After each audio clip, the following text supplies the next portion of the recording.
Hi everyone, welcome back to my YouTube channel. My name is Alyssa and I'm so happy you are here for a mid-September budget setup. Now this budget will run from the 15th through the 30th of September, and if you didn't watch my September setup video or the mid-September closeout video, I will link both of those up above right here for you to go watch if you want to see what the beginning and the middle closeout looked like. But on this YouTube channel, I create budgeting content, planning content, and content around my side hustles, as I have over $200,000 in student loan debt to pay off that I would love to pay off by the time that I am 30. So I have less than 5 years to go, so I need to get hustling. These next 2 weeks are going to be a bit funky, and there's been some changes in my schedule actually in terms of where I will be and kind of what's happening. So I am actually likely not going to Oregon anymore, so I don't have to do the gas or the expenses of going down to Oregon and driving back and forth. It's just to Portland. It's about 3 hours, and it does take me about a half a tank, which is equivalent to about $25 right now. But at this point, our family has kind of decided that I don't need to go down to Oregon, but I may still go down on this Saturday as it's my grandma's birthday. But that is actually October 1st, so that will be a problem for October's budget. And the other things we kind of have to watch out for this month is I do have a nutritionist appointment, which will be on payday. However, I typically don't get the bill for whatever copay I need until like 2 to 3 weeks later. So I won't be accounting for this in this budget. But then we do have some exciting events. I'm going out to a really cool new restaurant in the Seattle area. And then I do have a UW football game on Saturday that I'll be attending. And then I think that's really the only other thing. I may have a UW game on this day, but I already gave my tickets to my friend because I was expecting to be in Portland. So I might just take the day off to get a bunch of other things done or do some other side hustle stuff too, and just kind of catch up on everything before I actually go to a work conference for 3 days. So I might spend the time the weekend preparing for that, or just doing whatever I really want to do that weekend. And when I'm at the work conference, everything is completely paid for. So eating out, from the moment I leave my house to the time I get back, everything's going to be completely paid for. I do have to pay for some of it myself, and then I get reimbursed, but I'm not going to calculate that in any of the expenses because I just put it on my card, and then after the next pay period, then I just get the reimbursement check for it. So I'm really not going to sweat about that. And so, then it's my mom's birthday as well, so I would like to send her flowers. That's what I do every year. So mom, if you're watching, surprise, you're getting flowers again. But let's jump into the actual budget. This was the beginning of September, and then we do have the middle of September budget that we'll be setting up. So it's 9/15 through 9/30, and we always calculate the income first. So for my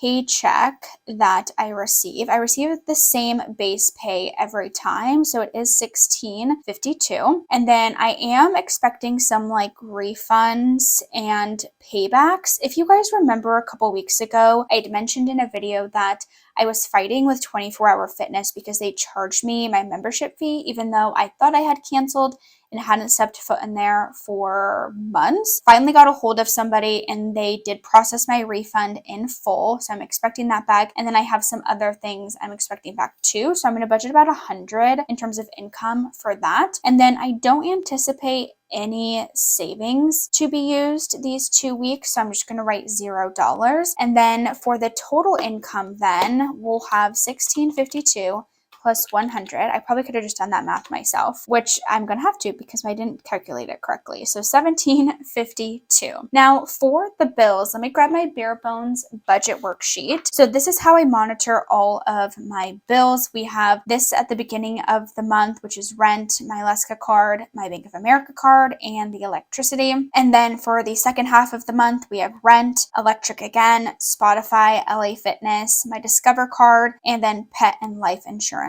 policies. And then variables that happen weekly are the Acorns and therapy, or therapy is bi-weekly, Acorns is every week. So based off this, we need to save for rent. So rent, I'm just going to do on the 15th because I just transfer it automatically. We will budget $400. Electric, I'm actually not going to budget for electric right now. I have a pretty good nest egg in my sort of monthly savings account that I pay rent out of and electric out of.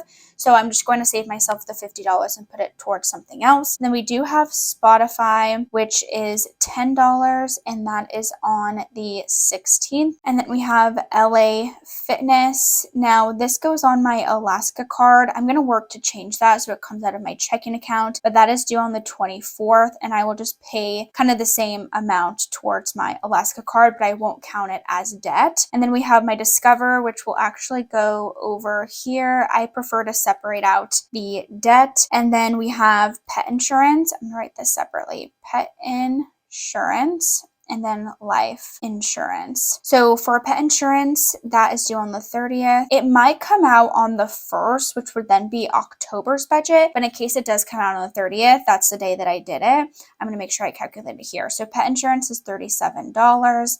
And then life insurance is $22. And then the variable expenses, we've got Acorns and therapy. Now this is where the calendar setup comes in very handy, so we can calculate how many Thursdays we have. We've got 1, 2, 3 Thursdays actually where $20 will come out. So we have a total of 60 that we need to budget. And we have 1 therapy appointment in those 2 weeks. So Acorns, it will be 60, and therapy will be 25. And that is all of the bills that I know for sure will be these amounts. So we've got 400 plus 10 plus 50 plus 37 plus 22 plus 60 plus 25 gives us $604. Then we need to subtract that by the 1752. So 1752 minus 604 gives us $1,148 left over for variable expenses, sinking funds, debt, and savings. So I'm going to write down the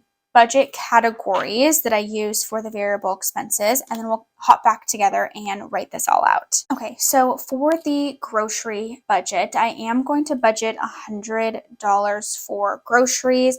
Like I said earlier, I have my nutritionist appointment tomorrow, and I really have no idea how that's going to go. I don't know if she's going to want me to change my diet or exclude certain things, and then that's going to be kind of having to buy different stuff to avoid a certain ingredient. I'm not really sure, so I'm going to give myself that wiggle room of 100.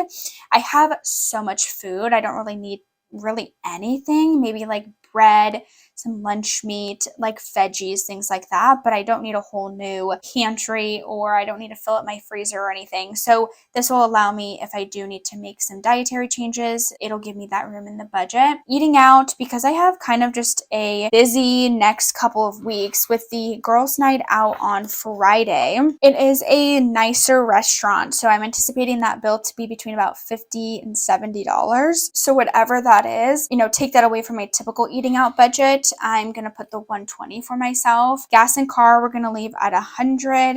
That's about 2 tanks of gas once a week. Investments, I typically match up here. However, I'm going to do about $50 for investments instead. Fun and entertainment, back to the calendar. So we've got the YouTube game, which will probably be about $50 as well. And then I don't have anything else in terms of fun and entertainment that's going on. So I'm just going to do the $50 for fun and entertainment. Holiday flowers are typically about $60 to send to my mom. Self-care, I'm going to do $40. I would like to get my nails done before I go to the conference in Philadelphia. So that'll be about $40 I need to budget for.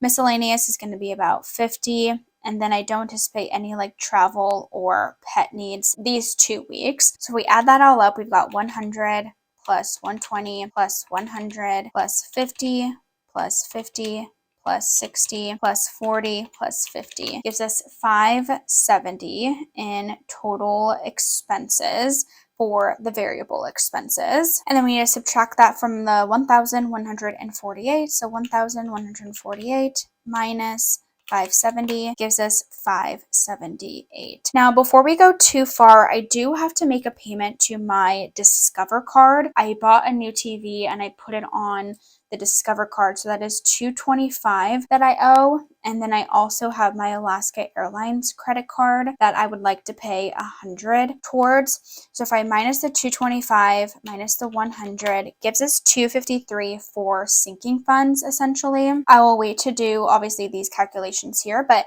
for sinking funds, I want to make sure I am doing my best to save what I can for different things. And so I'm going to try to save a little bit for a lot of things. So the first thing is going to be Christmas. Make sure I bring that $578 up, but no, I only have about $253 to save. The second thing is going to be Thanksgiving, and each of these, so for Christmas I do want to save $50, for Thanksgiving will be $20, and then for my friend Sarah's birthday we're going to do $20 as well. And then we need Halloween, I'm going to save $24. Then we need car insurance, we definitely need to save, so I'm going to do $20 for that, and that's going to be cashless. And then I'm going to start doing Christmas as cashless as well. And then we have Christmas travel, which will also be $20. So what are we at? 50, 70. So let me write this down. We have $253 left to spend. So if we have 50 plus 1, 2, 3, 4, 5, which is 100.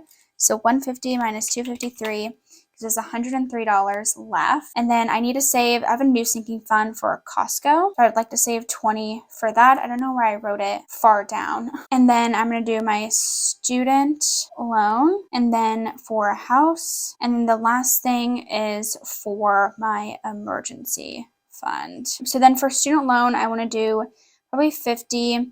And then let's see how much we have left. So 1, 2, 3, 4, 5. So that's 200 plus 20. So it gives us $33 left. Honestly, I'm probably just going to do nothing for the emergency fund. I've got about $5,000 in there. I think that's good. Then I'm going to do 33 for the house, and that should give us 250. Oh, I already wrote that number down. 253 left over. I know that was a little bit unusual of how I did that, but kind of just how my brain is processing the different numbers. So if we do take the 578 minus 253, yep, perfect, gives us 325, which is the amount towards debt, and should leave us with $0 at the end of the month. So I hope that video was helpful. Let me know if you have any questions in the comments below. I'm going to mark all of these others as the cashless amounts for when I do the other side and go to the bank. But I really appreciate you watching this video. Yeah, please let me know your questions in the comment section below. Let me know what you are prioritizing for the second half of September. Would love to learn. And I will see you in my next video real soon. Bye.